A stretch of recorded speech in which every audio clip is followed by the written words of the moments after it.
Bom, boa noite, gente. Mais uma aula do Projeto Kainos, nossa quarta aula, e também quarto módulo da nossa trilha, da nossa jornada aí. Dessa vez a gente contando com a participação mais que especial aí do pastor Tiago Moraes, diretamente de Macapá, e aquele aviso básico, né? Se você conseguir abrir a sua câmera e manter ela aberta durante a aula, isso com certeza vai ajudar bastante na nossa sensação de interação aqui. Também vai ajudar bastante o pastor Tiago a sentir que está falando diretamente com vocês também. Bom, a maior parte de vocês já devem ter recebido aí suas notas das resenhas entregues no mês de março, né? E dessa vez eu percebi que muitos de vocês já estão entrando num ritmo, né? Pegando o ritmo do modelo das resenhas.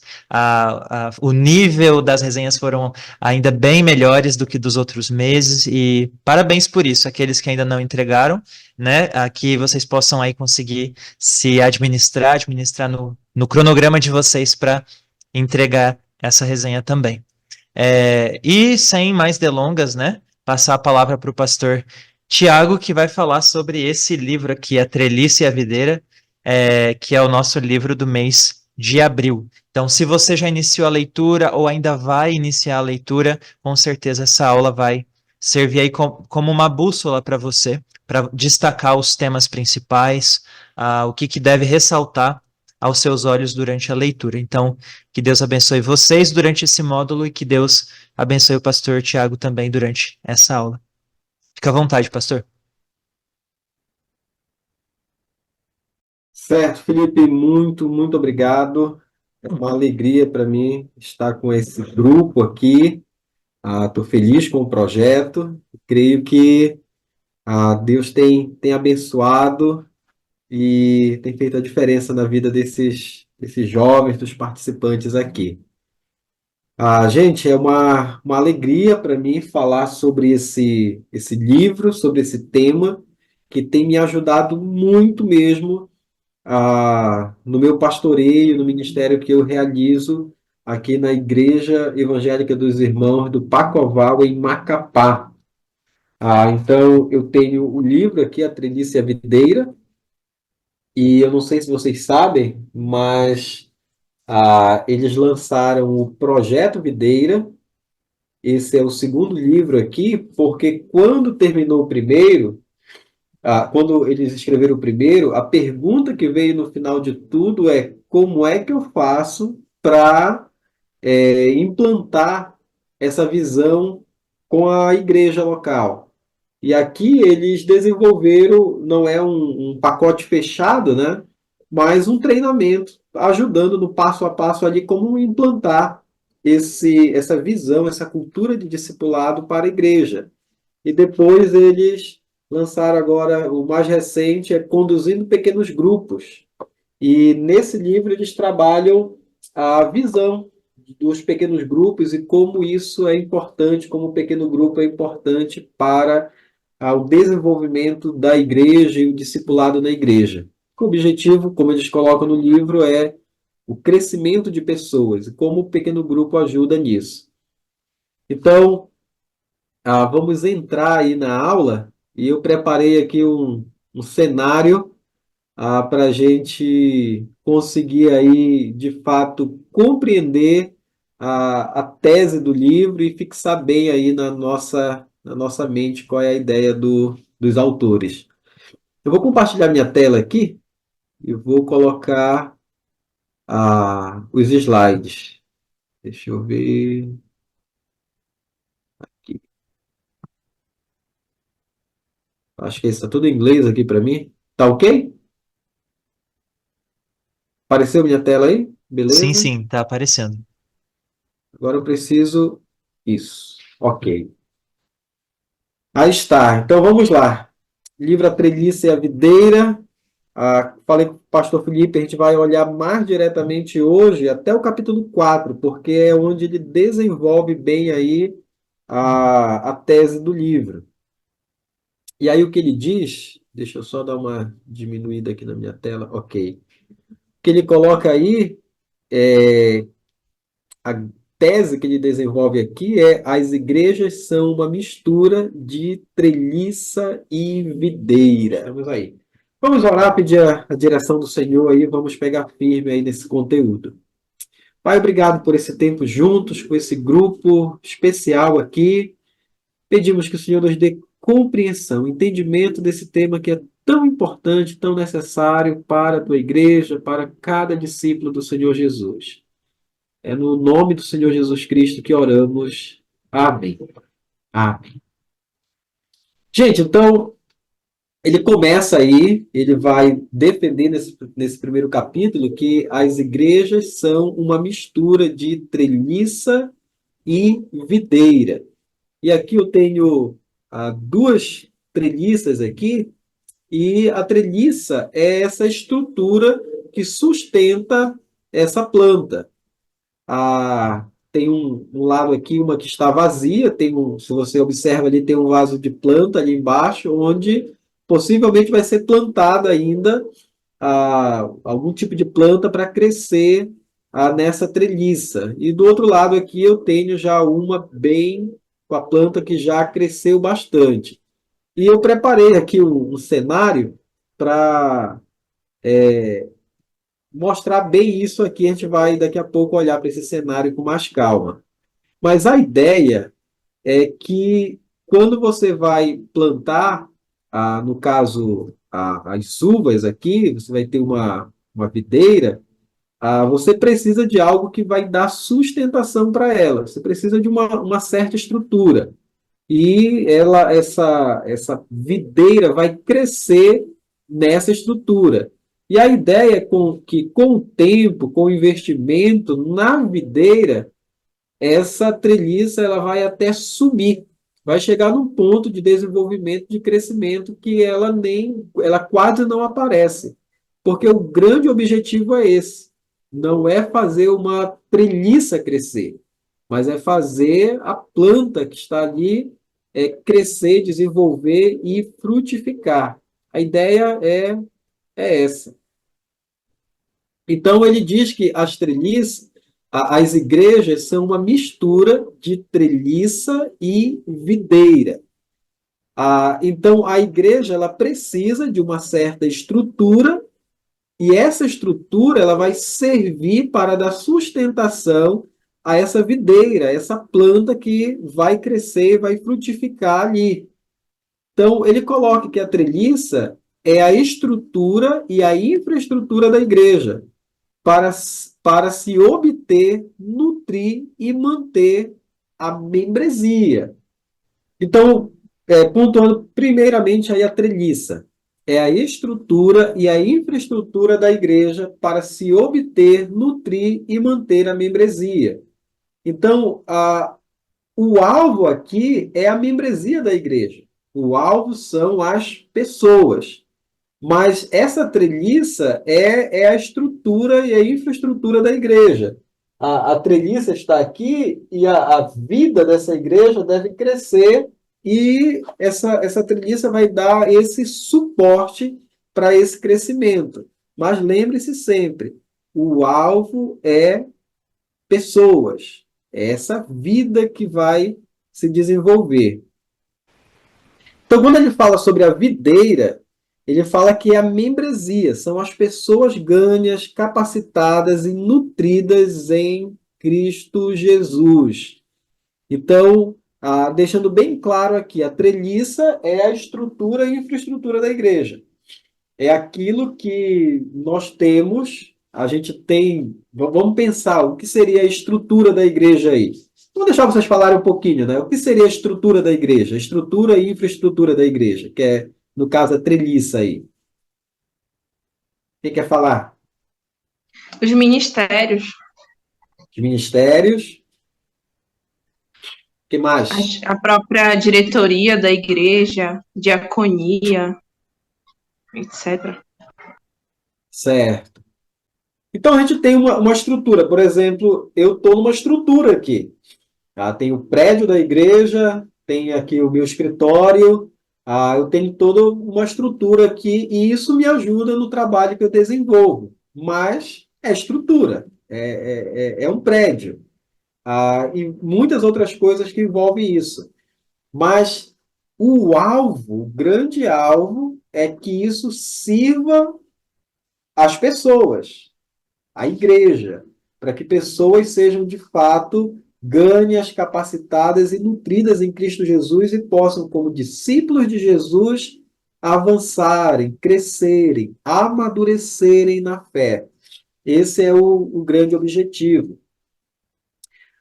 Trabalho de videira aí. Ele fala sobre pregar o evangelho de Jesus Cristo no poder do Espírito Santo. Ver pessoas convertidas, mudadas e crescendo para a maturidade no evangelho. Então, esse é o grande ponto aqui do que é esse trabalho de videira. Essa é a obra de plantar, regar, fertilizar e cuidar da videira, cuidar das pessoas, das vidas que estão ali. A treliça, as igrejas precisam de alguma estrutura e apoio para a obra. À medida que o ministério cresce, a treliça também precisa de atenção. A gerência, finanças, infraestrutura, organização, governança. Então, imagina, olha para o cenário que eu tenho aqui. Eu tenho essa primeira treliça aqui, que tem alguns ramos, alguns frutos aqui, mas a treliça ainda aparece bastante. Ainda tem muita treliça aqui aparecendo. Mas nesse outro lado aqui, quase não aparece mais a treliça. E se isso crescer mais, começar a espalhar para o lado, você precisa mexer na treliça. Você precisa colocar mais estrutura para dar sustentação para o crescimento. Então, ele coloca aí que, nesse sentido, bons obreiros de treliça são inestimáveis. Então, tem pessoas na igreja que têm uma habilidade excelente para ajudar nessa questão da estrutura. Tem gente, por exemplo, aqui na nossa igreja, que é excelente para me ajudar numa reunião de Assembleia Geral, para me dar as dicas de como dirigir a Assembleia. Às vezes eu esqueço de algumas coisas, elas me ajudam. Tem uns irmãos que me ajudam levando a documentação para o cartório, lidando com o escritório de contabilidade, lidando com a tesouraria da igreja. Então, à medida que a igreja cresce, ela vai precisar de uma estrutura maior. E nós precisamos de irmãos com dons, com talentos nessa área, que vão ajudar nessa estrutura, mexer nessa estrutura. Então, a princípio, às vezes a gente vai falar aqui e às vezes vai parecer que a treliça não tem valor, mas a treliça tem o seu valor, só que a prioridade é o trabalho de videira. Então, o trabalho de treliça não pode predominar sobre o trabalho de videira. O trabalho de videira deve predominar sobre o de treliça. Então, gente, imagina uma igreja pequena. E essa igreja pequena, com poucos membros, ali 20 membros, ela começa a trabalhar com estrutura. Vamos formar tal ministério. Vamos construir um prédio enorme. Imagina essa igreja trabalhando, ralando para fazer campanha, para fazer arrecadação de recursos, fazer mutirão e assim construir um grande prédio. Ela tem 20 membros ali, mas ela está construindo um prédio para 500 pessoas. Imagina como isso vai sugar a energia da igreja. Então, é porque ela está focando na treliça, está colocando todo o seu esforço numa parte dessa treliça que não é necessária naquele momento, não é o tempo de mexer com isso. Mas, por outro lado, vamos pensar numa igreja que tem 20 membros, mas essa igreja começa a crescer. E quando ela percebe, o espaço já está muito pequeno, o espaço cabe 50 pessoas, mas eles têm agora 200 pessoas ali.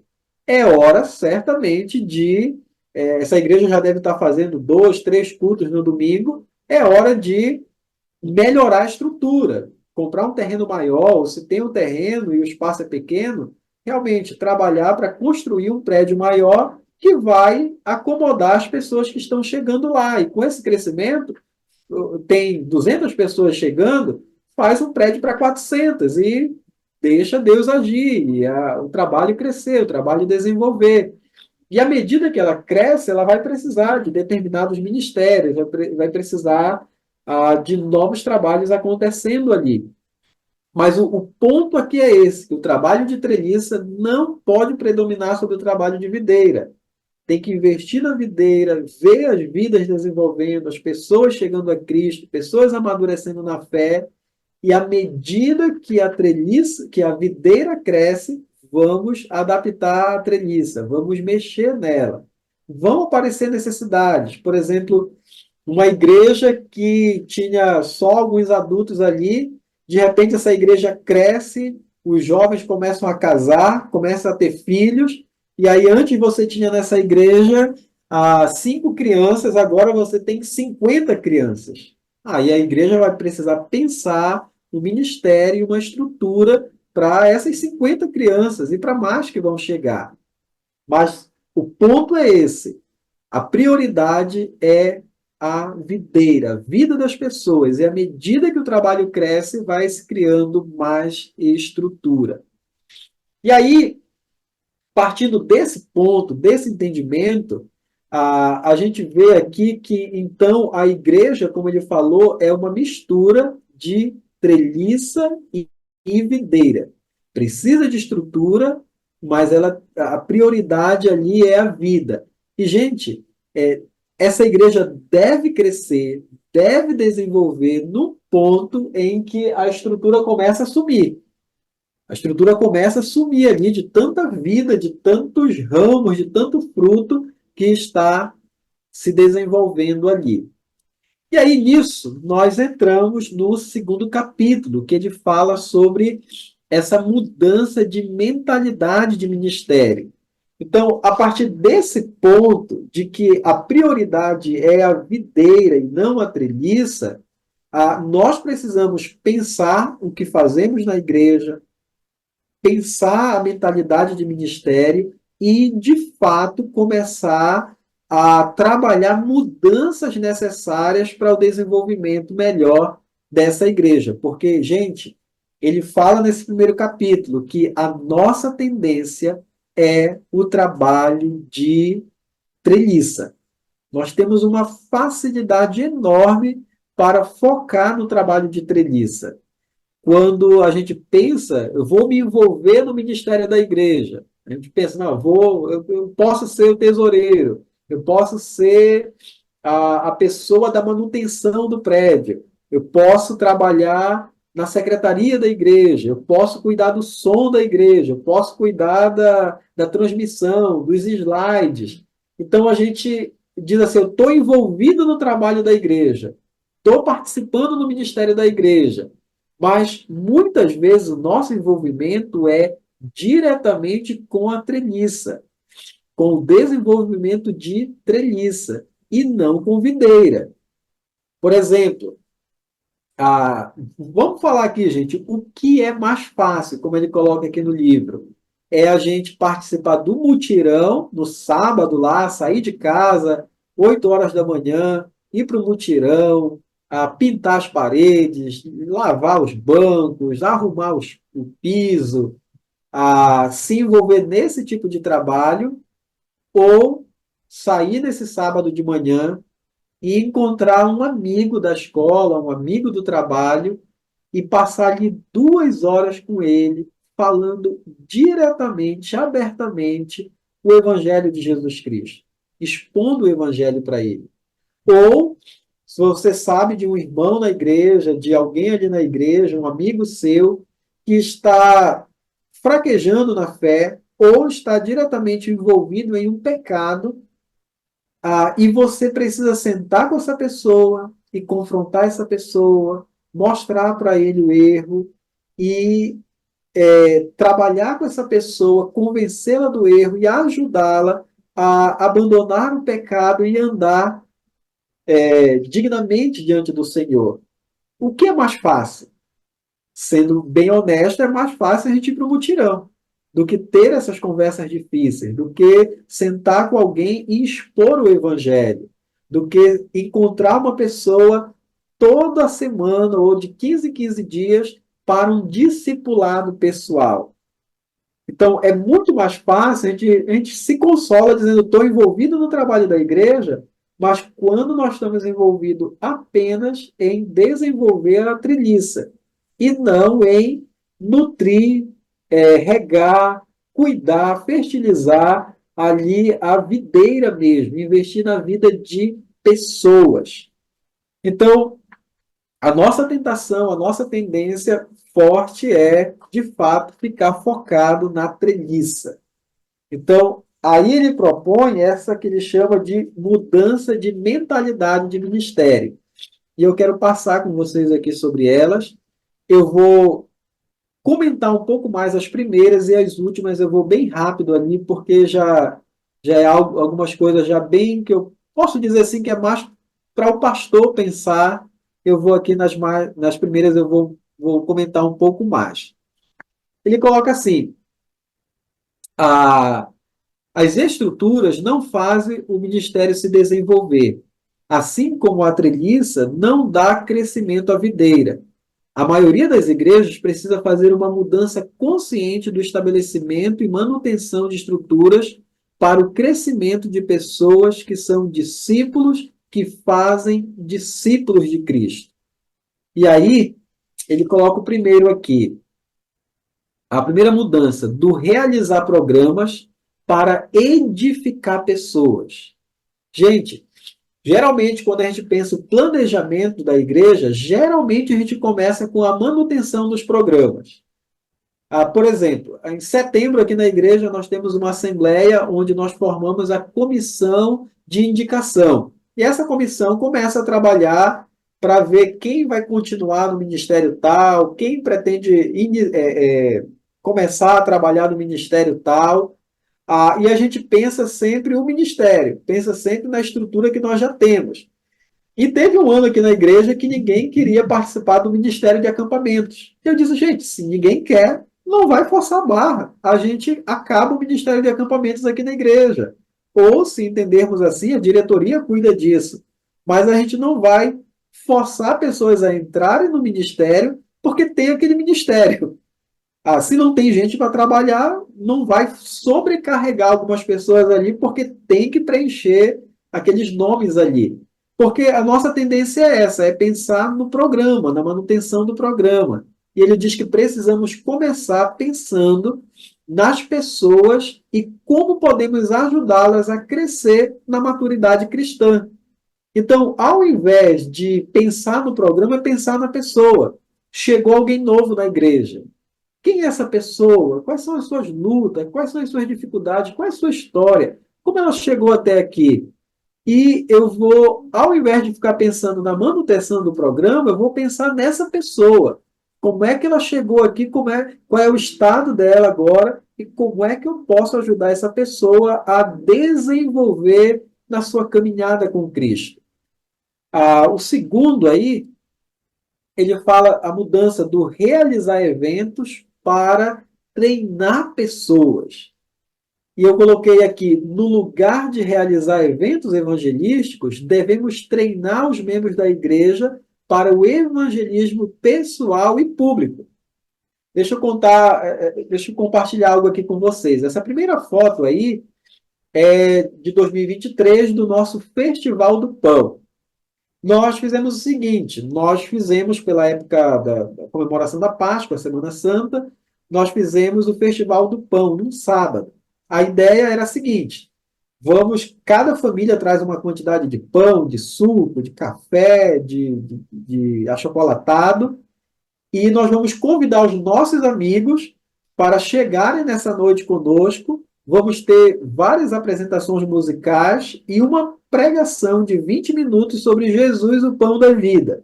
E passamos um tempão desafiando a igreja a convidar seus amigos, convidar seus parentes para chegar nesse evento. E a ideia era, as pessoas vão chegar, vão ouvir as músicas, vão ouvir a pregação e nós vamos fazer o contato com essas pessoas para continuar estudando a Bíblia com elas depois. E aí, gente, sabe o que aconteceu? Muitos irmãos estavam lá contentes com o que aconteceu, com o evento, foi muito legal, muito bom mesmo. Mas eles dizendo assim, puxa, convidei meu amigo, meu amigo não veio. Convidei meu amigo do trabalho, não veio. Convidei meu primo, ele prometeu que vinha e não veio. E poucos visitantes chegaram. Porque quando se trata de uma reunião da igreja, as pessoas têm dificuldade de chegar num encontro como esse. E aí, poucos visitantes chegaram, e desses visitantes, nós relacionamos ali alguns contatos. Eu peguei esses contatos, está aqui na minha estante, e eu não consegui, de fato, dar estudo bíblico para essas pessoas. E aí, então, esse ano, nós tomamos a seguinte decisão: nós não vamos fazer. Eu disse, ano passado nós fizemos, nós investimos mais de R$ 3.000 nesse evento, e a gente não conseguiu, com as poucas pessoas que nós fizemos o contato, nós não conseguimos estudar com elas. Então, qual é o alvo esse ano? É treinar cada membro da igreja para compartilhar a sua fé com seus amigos, parentes e vizinhos. Então, ao invés de fazer uma programação e gastar R$ 3.000 nessa programação e depois a programação acabar sendo só para nós, vamos treinar as pessoas para que elas evangelizem seus amigos durante o ano todo. Eu estava comentando, acho que hoje, com a minha esposa, que é muito interessante a reação da igreja evangélica durante o período do Sírio. A gente vê toda aquela movimentação do Sírio, todas aquelas pessoas no Sírio, de Nazaré, em Belém do Pará, e aí a gente olha e diz, nossa, tanta gente, olha essas pessoas, estão erradas, estão enganadas.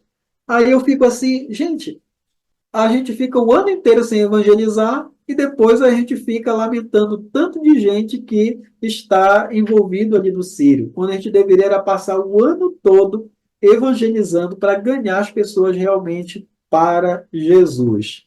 Então, a gente precisa pensar isso aqui. Ao invés de simplesmente realizar eventos, treinar as pessoas para que elas evangelizem seus parentes e amigos do usar pessoas para promover, do usar pessoas para promover o crescimento de pessoas. Em vez de usarmos nossos voluntários, deveríamos considerar como podemos incentivá-los e ajudá-los a crescer no conhecimento cristão e não o contrário. Então, gente, às vezes, o que acontece na igreja é que você tem, isso é comprovado, tem pesquisas sobre isso, você tem 20% da membresia da igreja trabalhando, sustentando os ministérios, envolvidos no ministério. Às vezes, a mesma pessoa está em 2, 3, 4 ministérios, e 80% da membresia está parada, está só assistindo o culto. E, às vezes, a gente leva a membresia da igreja à estafa, né? Esses 20% ali que trabalham, essa pessoa cansa, essa pessoa fica estourada, às vezes até desanima na fé de tanto trabalho que ela realizou, e a gente não para cuidar dessa pessoa, promover o crescimento dela, ajudar ela a desenvolver na fé. Às vezes a gente acaba errando quando a gente olha para essa pessoa apenas como mão de obra dentro da igreja. Então, nós como pastores devemos ter cuidado com isso. Temos pouca gente trabalhando muito e precisamos de muita gente trabalhando menos. E aqui eu coloquei essa figura, duas pessoas ali empurrando o ônibus que está parado no meio de um alagamento aí, enquanto possivelmente um monte de gente está lá dentro. A melhor figura da igreja é aqui, desse grupo de remo, onde cada pessoa está envolvida para que, de fato, esse barco, essa canoa, né, vá para frente, vá com velocidade. Então, olhe para a realidade das suas igrejas e vejam que, geralmente, tem pouca gente trabalhando muito. E o que nós precisamos é de muita gente trabalhando menos, trabalhando adequadamente, com tempo de servir na igreja, servir a sua família, ter tempo de qualidade com Deus, leitura da palavra, oração, e assim a gente pode cuidar de todos, para que todos desenvolvam, cresçam na fé. Precisamos cuidar de pessoas e ajudá-las a florescer e crescer no ministério, e não esgotá-las no interesse de manter nossos programas em continuidade. Aqui eu coloquei uma foto do nosso. A gente tem o Sábado da Liderança. Então, de tempos em tempos, nós juntamos todos os líderes da igreja, que vários faltaram, mas esse encontro que nós fazemos não é para dar treinamento necessariamente, é para lembrar a visão da igreja, é para dar uma palavra de encorajamento, é para cuidar dos líderes da igreja, com esse objetivo de não esgotá-los, cansá-los, mas realmente pastoreá-los nesse tipo de encontro e em outros encontros que nós temos durante o ano aqui. Mudança de mentalidade, do preencher lacunas para o treinamento de novos obreiros. Aqui eu tenho uma foto com o Denis, ele é novo convertido aqui na igreja, e eu tenho feito discipulado pessoal com ele, e o objetivo é ajudá-lo a crescer na fé e descobrir qual é o seu dom, qual é o seu talento. E ao invés de pensar assim, olha, está faltando alguém aqui em determinado ministério da igreja, mas é descobrir qual é o dom, qual é o talento dele e como ele pode servir no contexto da igreja. Então, a gente tem que pensar dessa forma. Não é uma pessoa que está chegando para preencher uma lacuna. Vai colocar ele num lugar que ele não tem o dom adequado, não tem o talento adequado, que ele vai ficar cansado e frustrado. Mas pensar que é uma pessoa que, ele diz aqui, né, precisamos considerar cada pessoa como um dom de Cristo, a nossa igreja, e equipá-la para o ministério. Pensar como foi que Deus dotou essa pessoa com determinado dom, com determinado talento, e essa pessoa servir dentro daquele lugar específico que o Senhor quer que ela sirva. A ideia é essa aqui. Do resolver problemas para o ajudar pessoas a progredirem. Eu vou ler toda a citação aqui. Se o ministério em nossas igrejas estiver baseado em reagir aos problemas que ocorrem às pessoas, muitas não receberão nenhuma atenção, porque são mais reservadas em compartilhar seus problemas. O alvo é levar as pessoas em direção a um viver santo e ao conhecimento de Deus, quer estejam enfrentando problemas, quer não. Então, às vezes, o trabalho dentro da igreja é resolver problema, resolver problema. E a gente, às vezes, acaba gastando toda a nossa energia em resolver o problema das pessoas, em lidar com o problema das pessoas, no lugar de ajudar todos a desenvolverem, todos a crescerem. Eu lembro do meu tempo no seminário que o missionário Cita, ele dizia o seguinte: às vezes a gente passa tanto tempo, gasta tanta energia tentando resolver o problema com alunos que são problemáticos, e aqueles alunos que estão bem, que têm uma certa maturidade, que podem desenvolver muito, acabam sendo esquecidos no caminho e não desenvolvem, porque toda a nossa energia foi gasta com aqueles problemáticos. Então, nós temos que cuidar de todos, pensar em todos, para que todos possam avançar, todos possam crescer no seu discipulado, no seu crescimento em maturidade, na fé, no seu relacionamento com Deus. Do prender-se ao ministério ordenado para o desenvolver liderança de equipe. No pensamento tradicional, espera-se que o ministro ordenado de uma igreja realize todos os ministérios públicos da palavra e das ordenanças, visitação pastoral, evangelização, classe de ensino das escrituras e mais. Contudo, se devemos nos focalizar em treinar, isso significa ministério de equipe.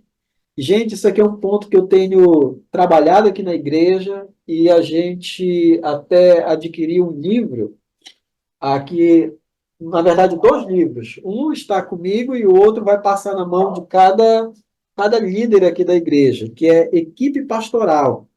E a ideia é a gente desenvolver, de fato, uma equipe pastoral aqui na igreja.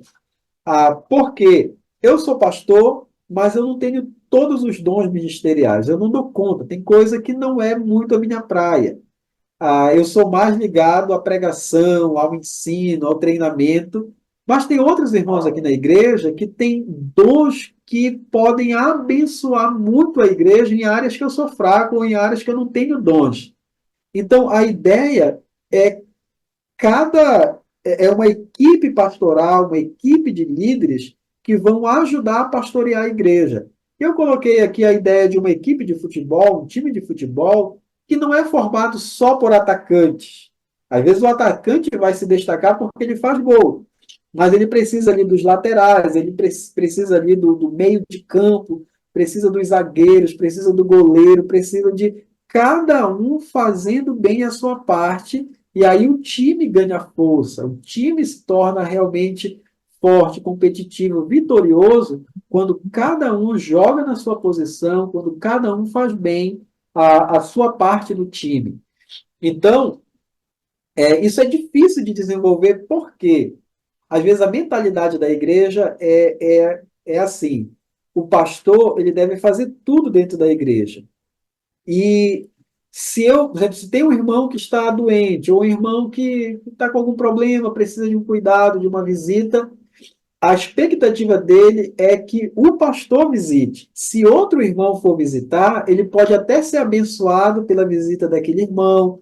O irmão foi, visitou, encorajou, ajudou aquele irmão se fortaleceu, cresceu, volta bem para a igreja, mas no final, às vezes ele pensa assim: se não fosse o irmão fulano, eu não estaria aqui, porque o pastor nem foi me visitar, o pastor não foi cuidar de mim. Mas ele não pensa assim: que bom que tem um outro irmão aqui na igreja com um dom específico que me ajudou no meu momento de dificuldade. O pastor nem precisou ir lá, o pastor estava ocupado em outras coisas.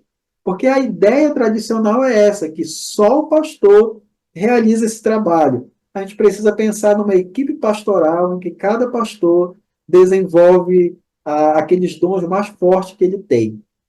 Certo?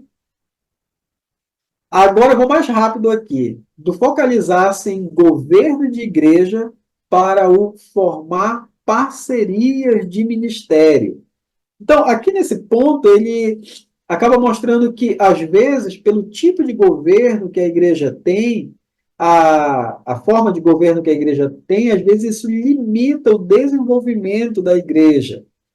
Quando a gente pensa em formar parcerias de ministério, isso ajuda a igreja a desenvolver melhor, às vezes a deixar algumas coisas que são somente da nossa tradição e fazer alguma coisa nova, alguma coisa diferente para que a igreja de fato desenvolva, pessoas sejam treinadas e a igreja de fato cresça. Do depender do treinamento de instituições para o estabelecer treinamento local. Às vezes a gente pensa, gente, que pastor é formado no seminário. E pastor não é formado no seminário, pastor é formado na igreja. O seminário ele vai dar apenas mais treinamento para ele desenvolver o ministério, para ele desenvolver a sua vocação. Mas um pastor ele pode ser formado sem nunca ter pisado num seminário. Ele pode ser formado no contexto da igreja local. Enquanto ele realiza o seu ministério, às vezes a igreja consegue ter uma estrutura que vai dar o treinamento que ele precisa. E hoje tem outras opções, que um vocacionado, às vezes, ele não vai precisar sair da sua igreja, passar 3, 4, 5 anos fora do contexto da sua igreja. Ele, agora com as opções online que nós temos, ele pode estar servindo na sua igreja local, estudando online e desenvolvendo na fé. O que nós estamos fazendo aqui, né? Aproveitando essa ferramenta, estudando online para o desenvolvimento de vocês e da igreja de vocês aqui também. Então, precisamos pensar em modelos alternativos de treinamento, pensando a partir da igreja local. Do focalizar-se em pressões imediatas para o objetivar a expansão a longo prazo. Gente, é incrível como o urgente substitui o importante. Precisamos pensar o desenvolvimento da igreja a longo prazo e não ficar apegado somente às pressões imediatas ali, senão a gente fica só apagando fogo e a gente não consegue, de fato, colocar força e energia para aquilo que é essencial para o crescimento da igreja a longo prazo. Eu já errei bastante nisso. Hoje eu entendo que algumas coisas eu devo deixar de fazer para realmente investir no treinamento de líderes. Mesmo que algumas coisas agora que acabam pressionando a gente, fique um pouco de lado. Eu preciso, de fato, focalizar no treinamento de novos líderes. Então, isso aqui a gente precisa olhar com bastante cuidado. Do engajar-se em administração para o engajar-se em ministério. Gente, alivie a carga administrativa do seu pastor. Vocês estão aqui, estão recebendo treinamento. Às vezes, o pastor ele se envolve em muito trabalho administrativo na igreja, quando ele deveria estar mais envolvido, de fato, nesse trabalho de videira, no edificar pessoas, gastar mais tempo preparando a pregação, gastar mais tempo estudando a palavra, gastar mais tempo no treinamento pessoal, no discipulado pessoal.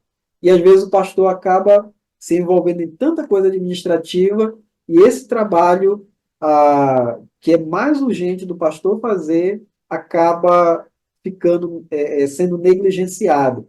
Então, com muita sabedoria, avalie, né? Como é que está a situação do seu pastor? Será que tem algo que você poderia fazer para ajudá-lo? Ou mobilizar outras pessoas da igreja para aliviar essa carga administrativa do pastor? Isso certamente será bênção na vida dele e de toda a igreja. Agora, tem que ficar de olho, né? Porque às vezes alivia a carga administrativa do pastor e ele acaba também não fazendo o trabalho essencial que ele deveria fazer. Do buscar o crescimento da igreja para o desejar o crescimento do evangelho. E aqui nesse ponto ele coloca o seguinte, que às vezes a gente pensa só o crescimento da nossa igreja local. A gente tem que ir além, pensar no crescimento do evangelho. E uma igreja que pensa o crescimento do evangelho, ela será uma igreja generosa.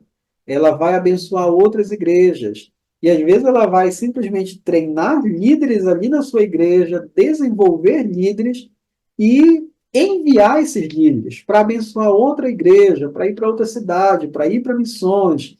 Alguém que estava ali auxiliando o pastor, ajudando o pastor, vai receber mais treinamento, um treinamento mais formal, e vai pastorear outra igreja. Ao invés de ficar ali auxiliando, ajudando naquela igreja, ele vai acabar indo para outra igreja que tem maior necessidade. E a gente não deve reter, não deve segurar. A gente deve abençoar, pensando no crescimento do evangelho. Então, é isso que ele trabalha até aqui. Agora, pensando nisso, gente, nessa mudança de mentalidade, vamos pensar naquilo que é realizado dentro da igreja, de como cada pessoa pode se envolver. Ele coloca no final desse capítulo a seguinte situação: imagine que um cristão razoavelmente firme diga a você, após o culto de domingo de manhã, ele diga o seguinte: veja, gostaria de me envolver mais aqui e oferecer alguma contribuição, mas sinto-me como se não houvesse nada para eu fazer. Estou do lado de fora. Ninguém me pede que faça parte de uma comissão ou lidere estudos bíblicos. O que posso fazer? Qual sugestão você daria para essa pessoa que quer se envolver no trabalho da igreja, mas todos os cargos estão ocupados, as comissões já foram formadas, os ministérios já estão todos preenchidos? O que você diria para essa pessoa? Quem já leu o livro aí pode falar o que está no livro, não tem problema. O que você me diz aí? Alguém aí?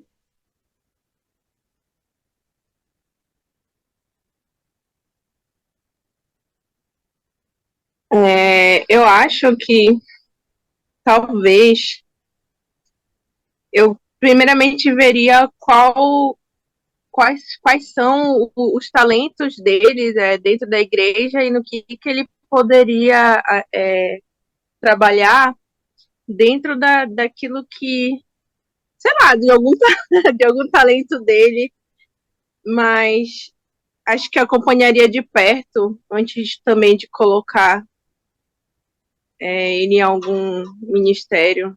Não sei. Acho que eu iria por esse caminho. Certo. Quem mais tem alguma sugestão aí?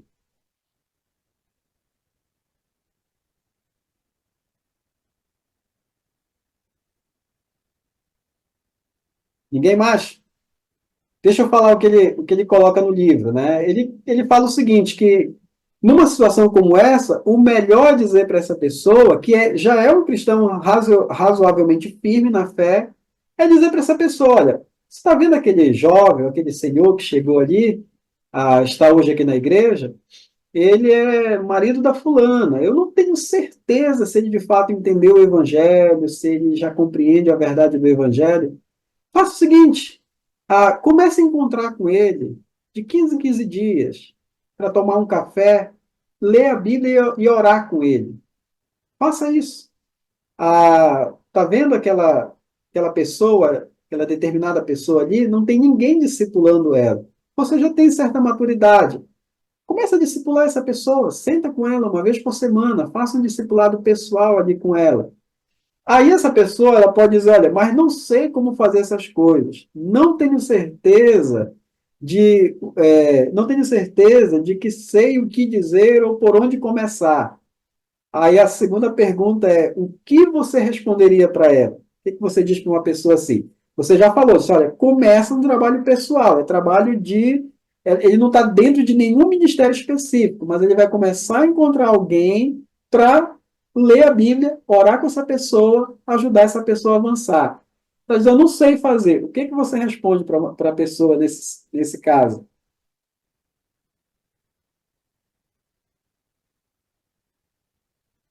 Tem alguém aí? E Acho que ajuda. nesse caso eu acompanharia, ensinaria aquilo que eu sei e o acompanharia, né? Não sei Exatamente. também. Exatamente. Ele coloca aqui no livro, né, que a resposta aqui seria: eu vou treinar você para você fazer isso com essa pessoa, com outras pessoas. Eu gosto muito de uma história do pastor Leonardo Sarrium. Ele conta que no aniversário da igreja que ele pastoreava, a Igreja Presbiteriana da Gávea, numa palestra que ele dá, ele conta essa história que terminou o culto de aniversário da igreja, a igreja lotada, teve a apresentação de novos membros, dezenas de novos membros foram apresentados, a igreja estava crescendo muito. E aí terminou o culto, um jovem muito bem sucedido, uma carreira profissional muito boa, uma certa maturidade já cristã, chegou com ele e no final do culto deu um papelzinho para ele e disse, pastor, eu tenho uma lista aqui de sugestões de coisas que eu percebo que não está bem na igreja e eu queria que o senhor olhasse essa minha lista aqui que eu preparei para o senhor. Aí o pastor pegou, botou no bolso e falou para ele, pegou ele de lado assim e disse, meu irmão, você viu tanto de gente que estava hoje aqui nessa noite? Você viu tanto de gente que foi batizada, que foi apresentado como novo membro? Quantos desses você trouxe a Cristo? Nenhum, pastor.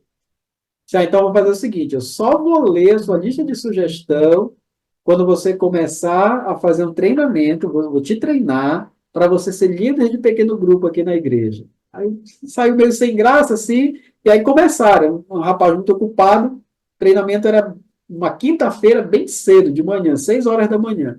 Começou a fazer o treinamento com ele. Treinou ele começou, de fato, a liderar um pequeno grupo. No outro ano, aniversário da igreja, ele trouxe 12 pessoas para o batismo, através daquele ministério que ele realizou. E aí o pastor disse, olha, tá vendo que coisa linda? Olha quantas pessoas você trouxe, você investiu, vieram a Cristo, foram batizadas, né? Aí o pastor disse, agora eu vou ler a sua lista de sugestão. Quando ele puxou do bolso, o rapaz tomou da mão dele e disse, não, pastor, por favor, não leia isso, é só besteira que eu escrevi aí. Aí ele disse, fulano, eu li naquela mesma noite que você escreveu. Tinha coisas ali que você tinha razão, mas por você não estar envolvido nesse tipo de trabalho, algumas coisas ali não tinha nada a ver. Mas o ponto é esse, né? De fazer o trabalho de videira não é difícil. Às vezes a gente pensa o ministério só colocando a pessoa em determinado ministério, em determinado departamento, quando existe algo que poucas pessoas estão fazendo na igreja e é o fundamental, que é investir pessoalmente na vida de outras pessoas.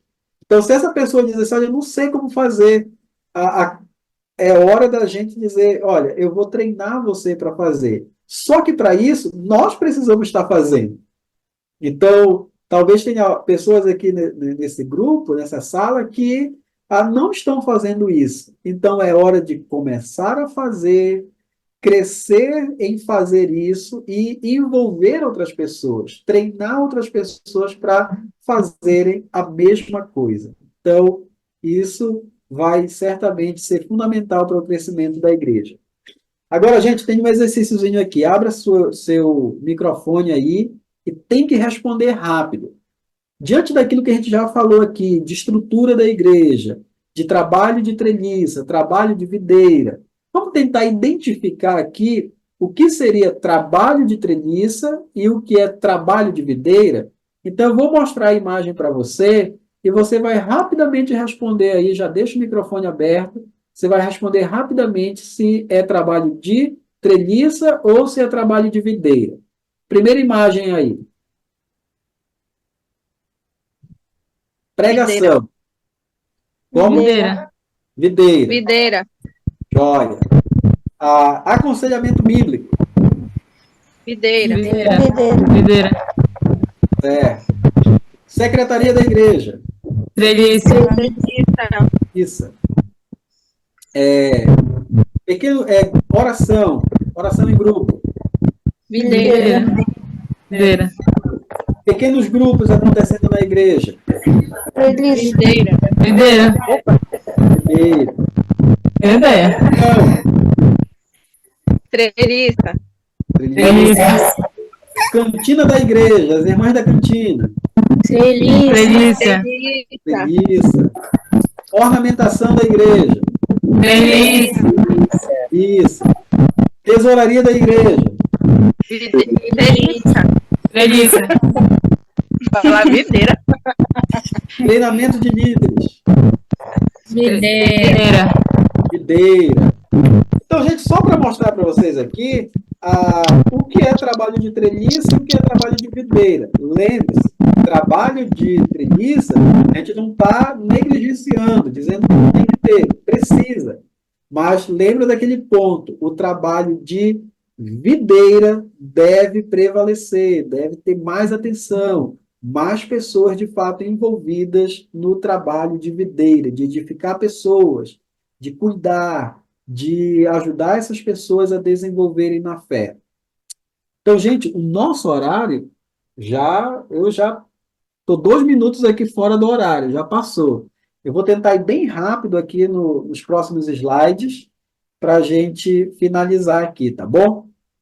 E ter uma ou duas perguntas aí no final. Próximo capítulo, ele vai trabalhar o seguinte: o que Deus está fazendo no mundo?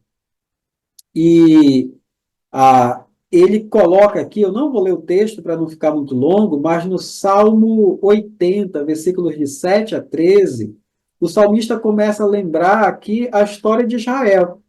E Israel muitas vezes é mencionado na Bíblia, é usado essa figura, né, essa metáfora da videira, Israel como uma videira, que o Senhor plantou, que o Senhor cuidou, investiu, que cresceu, que desenvolveu. Em outros momentos ela aparece como uma videira que não deu fruto, que o Senhor colocou todo o investimento, mas ela não cresceu, ela se afastou do Senhor e ela não deu fruto. Então, essa figura é apresentada várias vezes no Antigo Testamento para se referir a Israel.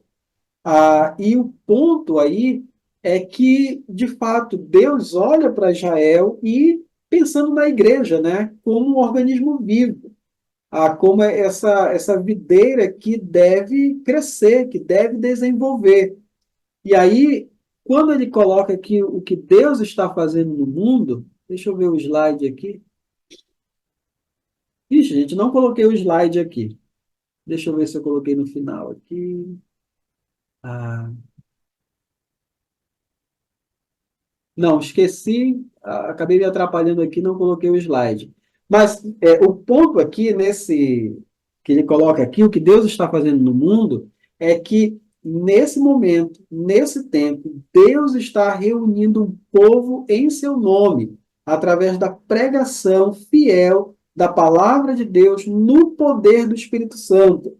Então, pensando agora nesse momento da igreja, entre a primeira e a segunda vinda de Cristo, ele está formando um povo em seu nome. Pensando especificamente agora na igreja, Deus está formando um povo dentre todos os povos através da pregação fiel da palavra no poder do Espírito Santo, e para isso ele usa pessoas para o seu propósito. E o objetivo é que cresça, né? Que essa videira cresça, dê muito fruto, e isso traga glória para o Senhor. E aí ele coloca assim: o que Deus está fazendo no mundo agora? A pregação do Evangelho, fomentada pelo Espírito, que leva à salvação de almas. É o programa, a agenda, a prioridade, o foco, o projeto de Deus. Então, dentro disso, a pregação do Evangelho, de várias formas, seja pessoalmente, seja publicamente, é o que Deus usa no poder do Espírito para que as pessoas de fato venham a Cristo e façam parte desse povo que ele está formando. E aí está o programa, a agenda, a prioridade, o foco do projeto de Deus. E por meio deste plano, Deus está reunindo um povo centrado em Cristo para ser seu próprio povo. Uma tranquila, frequente e crescente profusão de folhas na grande videira do seu reino. Então, é isso que o Senhor está fazendo, reunindo um povo em seu nome. E ele faz isso por meio da pregação do Evangelho. Então, o que nós temos que fazer é entender o que Deus está fazendo no mundo agora e lembrar que nós temos o privilégio de sermos chamados pelo Senhor para participar naquilo que Ele está fazendo no mundo. Eu ouvi uma frase do pastor Sidney Costa, que ele disse o seguinte: Deus não tem uma missão para mim, Ele me tem para a sua missão, para aquilo que Ele está realizando no mundo. E isso é fundamental entender isso, né? Que não muda muito o pensamento, né? Deus não tem uma missão para mim, Ele me tem para a sua missão. Ele está realizando algo nesse momento e Ele me inclui, Ele me dá o privilégio de participar naquilo que Ele está fazendo no mundo. Caminhando um pouco mais aqui, já caminhando para o próximo ponto e o nosso último ponto, ele lembra, eu vi uma citação sobre o pastor Martin Lloyd Jones, quando ele pregou no sermão de 100 anos da construção do prédio da igreja que ele pastoreava. Era para ser uma grande celebração, né? Era um prédio majestoso, enorme, levou muitos anos para ser construído, e aí era a comemoração dos 100 anos. E na sua pregação, ele fez um histórico da construção daquele prédio, de tudo que a igreja fez, de como a igreja se dedicou à construção daquele prédio e o quanto aquilo consumiu da igreja. E ele falou o seguinte: nós devemos deixar de viver para estabelecer e manter estruturas, para sermos pessoas e igrejas que são discípulos que fazem discípulos. Então, conta-se a história de que a construção dessa igreja matou 3 pastores. Levou 3 pastores à estafa, ao cansaço. A igreja se viu sobrecarregada construindo aquele prédio.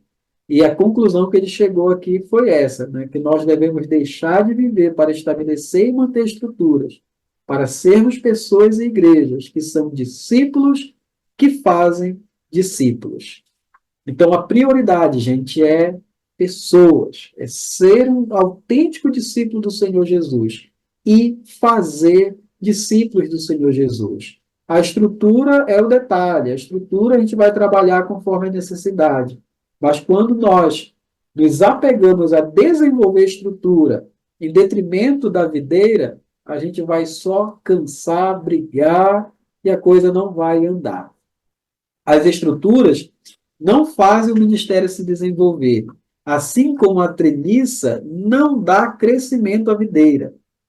A maioria das igrejas precisa fazer uma mudança consciente do estabelecimento e manutenção de estruturas para o crescimento de pessoas que são discípulos, que fazem discípulos. 3 aplicações aqui. Ele diz assim, é tempo de rever prioridades e dizer adeus às nossas ambições egoístas e insignificantes e de nos dedicarmos à causa de Cristo e ao seu evangelho. Essa é a prioridade, é a pregação do evangelho de Jesus Cristo. O crescimento que Deus está buscando em nosso mundo é o crescimento em pessoas. Então, Deus está olhando pessoas. Ele não está olhando estruturas, ele está olhando pessoas. E a nossa prioridade deve ser desenvolvimento, crescimento de pessoas. O povo que cresce existe por meio. O povo que cresce existe somente por meio do poder do Espírito de Deus, quando ele aplica a sua palavra ao coração das pessoas. Então, gente, talvez a maioria de vocês esteja envolvidos em determinados ministérios na igreja, lida com secretaria, com tesouraria, lida com a manutenção do prédio, lida com coisas nesse sentido, continue fazendo. Isso é muito importante, é necessário. Como nós falamos aqui, essa necessidade dessa estrutura mínima. Mas foque sua vida, sua prioridade, seu tempo, seus recursos em investir em pessoas. Pessoas, gente. Prédio, um dia vai passar. Essas questões administrativas, isso daí são detalhes. Mas o que vai fazer diferença na eternidade são as vidas que você cuidou, que você investiu, que você trabalhou. Isso vai fazer toda a diferença. Então, é isso que importa no final das contas. E a pergunta que eu lanço para vocês aqui, para a gente finalizar, gente. Todo cristão é um trabalhador de videira? Ou a gente pode dizer assim, não, tem os irmãos na igreja que são trabalhadores de treliça, eles só vão lidar com a estrutura da igreja, com a treliça. E tem outros que, não, são chamados para lidar com a videira. O que vocês acham? Todo cristão é um trabalhador de videira? Agora eu quero ouvi-los. Eu vou até tirar aqui a minha apresentação e eu quero finalizar ouvindo vocês. Eu acredito que sim, todo cristão é trabalhador de videira, sim, até porque nós fomos vocacionados, né? Se não fosse, eu penso logo em Mateus 28, e de fazer discípulos. Então, para mim, todo cristão, ele é trabalhador, ser secretário, não adianta você só ser tesoureiro, você tem que trabalhar a vida na vida. Então, acho que esse versículo já explica para mim a pergunta do livro. Ok, Yasmin. Quem mais aí quer acrescentar alguma coisa?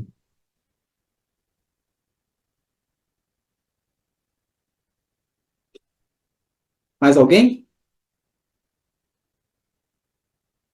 Se não, gente, eu tenho um versículo que eu quero compartilhar com vocês aqui, um bloco, de Efésios capítulo 4, versículo 11 em diante, que ele diz: E ele mesmo concedeu uns para apóstolos, outros para profetas, outros para evangelistas e outros para pastores e mestres. com vistas ao aperfeiçoamento dos santos, para o desempenho do seu serviço, para a edificação do corpo de Cristo, até que todos cheguemos à unidade da fé e do pleno conhecimento do Filho de Deus, ao estado de pessoa madura, à medida da estatura da plenitude de Cristo. Então, Deus deu à igreja aqueles que têm, alguns teólogos reformados chamam de dons da palavra, que é apóstolo, profeta, evangelistas, pastores e mestres. Qual o objetivo? É edificar, ele fala, com vistas ao aperfeiçoamento dos santos, para o desempenho do seu serviço, para a edificação da igreja. Então, você tem algumas pessoas na igreja que receberam esses dons da palavra para o aperfeiçoamento dos santos, para que os santos desempenhem o seu serviço e a igreja seja edificada. Então, olhando só para esse texto, rapidamente, a gente vê que todo cristão, em algum nível, de alguma forma, é chamado para o serviço de videira, para trabalhar com a videira, para edificar o outro, edificar o próximo. Nós poderíamos citar aqui 52 uns aos outros que estão no Novo Testamento, e você vai ver como nós somos chamados para trabalhar na vida um do outro. Orem uns pelos outros, encorajem uns aos outros, aconselhem uns aos outros, leve os fardos pesados uns dos outros, e por aí vai. Pelo menos 52 ou 54 mandamentos de uns aos outros que nós temos na palavra de Deus. Então, gente, todos nós somos chamados para isso, e é a nossa prioridade. Todo discípulo é chamado para fazer novos discípulos. Então, se você trabalha em questões administrativas da igreja, se você está envolvido em questões que a gente pode dizer assim, que é trabalho de treliça, faça o seu trabalho, você deve fazer, a igreja precisa disso, mas não em detrimento ao trabalho de videira. Você precisa, de fato, investir na vida de pessoas, colocar tempo, energia, fazer esse trabalho difícil, gente, que é sentar com um amigo e apresentar o evangelho para ele claramente, que é sentar com um irmão mais novo da igreja e fazer um discipulado pessoal, que é sentar com um irmão até já com uma certa maturidade na fé, mas que está desanimando e encorajá-lo a continuar firme. Ou aquele irmão que está em pecado e você precisa chegar e confrontar, corrigir, encorajar, exortar esse irmão a andar segundo a vontade do Senhor. Esse é o trabalho mais difícil, né? Cuidar de manutenção, cuidar de mutirão é a parte fácil, né? Parte difícil é essas conversas, esse tipo de investimento, esse tipo de trabalho. Então, gente, aqui na igreja a gente tem trabalhado, não ainda como gostaria, a gente está desenvolvendo essa visão com a igreja, mas o objetivo é esse, é levar cada crente a amadurecer na fé, a crescer no seu relacionamento com Deus e treiná-los para ajudar outro. Hoje eu entrei em contato com uma diaconisa da igreja, tem uma irmã que está internada. Eu disse, minha irmã já perguntou se a irmã está precisando de alguém para acompanhá-la no hospital, se está muito pesado só para a família. Eu disse, já perguntei, pastor. Disse que por enquanto não precisa. Eu disse, tá bom. Aí ela colocou assim, estamos aqui para servir e lhe ajudar no seu ministério. Eu entendi o coração daquela irmã, mas eu aprendi que não é que a irmã ou o irmão é o meu braço direito no ministério, mas a questão é que eu sou o braço direito desses irmãos no ministério. Eles que realizam o trabalho, eles que estão cuidando uns dos outros, né? E eu sou, como pastor da igreja, eu sou a pessoa que ajuda isso a acontecer. Eu não trago tudo para mim, eu tenho meus braços direitos e braço esquerdo dentro da igreja. Não, eu devo ajudar, a capacitar a esses irmãos a desenvolverem, a crescerem e eles realizarem o ministério, né? Então, a gente pegando essa mentalidade, a mentalidade do discipulado, do serviço, Gente, a igreja pode experimentar um crescimento extraordinário, gente. Extraordinário. Fazer aquilo que poucas pessoas estão fazendo, a igreja vai certamente amadurecer, crescer, desenvolver, alcançar outros lugares. E aí eu quero que você olhe para essas duas imagens aqui. Eu queria que você pensasse assim, quando você pensa na sua igreja, como ela se parece mais com essa videira ou com essa aqui? Esse é um primeiro pensamento que eu quero que você tenha. Talvez você olhe e diga, nossa, minha igreja não está nem assim, né? Ou a minha igreja está desse jeito, né? Muita estrutura e pouco fruto. Pode ser essa a realidade da sua igreja. Mas pense, gente, Deus pode usar a sua vida de uma maneira especial para investir na vida de pessoas. E a sua igreja, né, à medida que isso cresce, desenvolve, ela pode chegar a se tornar uma igreja como essa aqui. Uma igreja cheia de frutos, cheia de vida, uma igreja que a estrutura some diante da vida que está presente ali. Tem uma igreja lá em São Paulo, que eu acompanho o pastor de lá, e essa igreja está crescendo muito, muito mesmo. Eles precisaram construir um prédio enorme para reunir as pessoas ali. E esses dias ele postou no Instagram, ele disse, gente, eu estou olhando, isso, o tempo que o prédio está sendo construído, a igreja está crescendo. Ele disse, gente, não vai caber o povo na inauguração. Eles fizeram com sobra, mas a igreja cresceu tanto que não vai dar para o tanto de gente que já tem na igreja de novo, né? Vão ter que fazer vários cultos. Então eu acho muito lindo isso, né? Tem uma estrutura enorme, mas a vida é maior do que a estrutura que está lá, né? Está crescendo, está desenvolvendo. Isso que é maravilhoso. E eu vou parar por aqui porque tem tanta coisa para compartilhar, para falar, gente, que empolga meu coração, senão eu não vou parar hoje, tá bom? Agradeço pela oportunidade, leia o livro com atenção, façam suas anotações, e aí no dia marcado a gente conversa aí para tirar dúvidas, né? Interagir um com o outro aí e aprender um com o outro.